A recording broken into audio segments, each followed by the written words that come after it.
हरियाणा में पिछले कई दिनों से हड़ताल पर बैठे क्लर्कों के साथ सरकार ने मीटिंग की, जिसके बाद मुख्यमंत्री के ओएसडी जवाहर यादव ने जानकारी देते हुए बताया कि मीटिंग में सिर्फ उनकी मांगों को सुना गया। साथ ही कहा कि आगे एक और मीटिंग वापस की जाएगी और उसके पहले मुद्दे को लेकर विचार विमर्श किया जाएगा। वहीं आगे जवाहर यादव ने कहा कि क्लर्कों से यह अनुरोध किया गया कि अभी प्राकृतिक आपदा के संकट के समय अपने दायित्व का निर्वहन करें।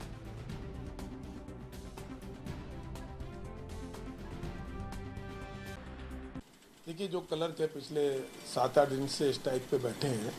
आज सरकार की तरफ से पहली बार डेलीगेशन का हम लोगों से मिलना हुआ और उनके मुद्दों को समझा। जो अपनी बात कहना चाह रहे थे, कुछ सैलरी लेकर कुछ विसंगतियाँ थी और कुछ उनके बिंदु थे। आज का पहला दिन तो केवल उनके मुद्दे क्या है, उनकी मांग क्या है, उसके समझने में हमने लगाया है।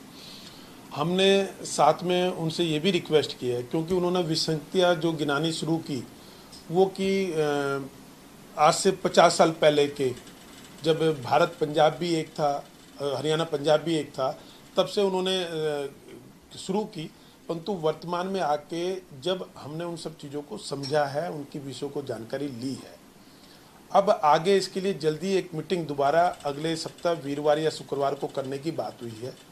उससे पहले जहाँ जहाँ हमने आपस में कुछ विषय पे विचार विमर्श करना है वो करेंगे। यह है कि इस समय कुछ राज्यों में प्राकृतिक आपदा का संकट आया हुआ है, तो ऐसी प्राकृतिक आपदा के संकट के समय उनको अपने दायित्व का निर्वाह करना चाहिए और वो जिस जिस स्थान पर उनकी ड्यूटी है उसके कर्तव्य का निर्वाह उनको करना चाहिए। ये आग्रह सरकार की तरफ से जरूर उनसे हुआ है, तो वो इस पर बातचीत करेंगे। हाँ, ये तय हो गया है कि हम जल्दी ही अगले सप्ताह दोबारा से मिलेंगे।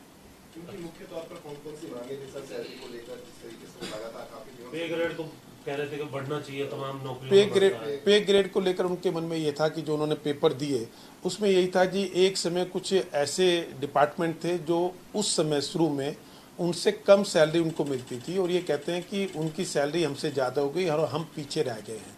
तो वो सारे विषय समझने के हैं, उसमें क्वालिफिकेशन समझने का विषय है, क्या जिनकी सैलरी बढ़ी है उसमें दूसरे के यहाँ क्वालिफिकेशन नहीं ऐड हुई है क्या। इनका भी कहना है कि हम भी अब 10वीं से 12वीं हो गए हैं, तो ऐसे कुछ विषय समझने का है। और इसमें ये कितने लोगों का विषय है, केवल ये क्लर्क का है, इसका इफेक्ट कहाँ कहाँ पड़ेगा, वो सारे विषय पे एक्सरसाइज करने की डिपार्टमेंट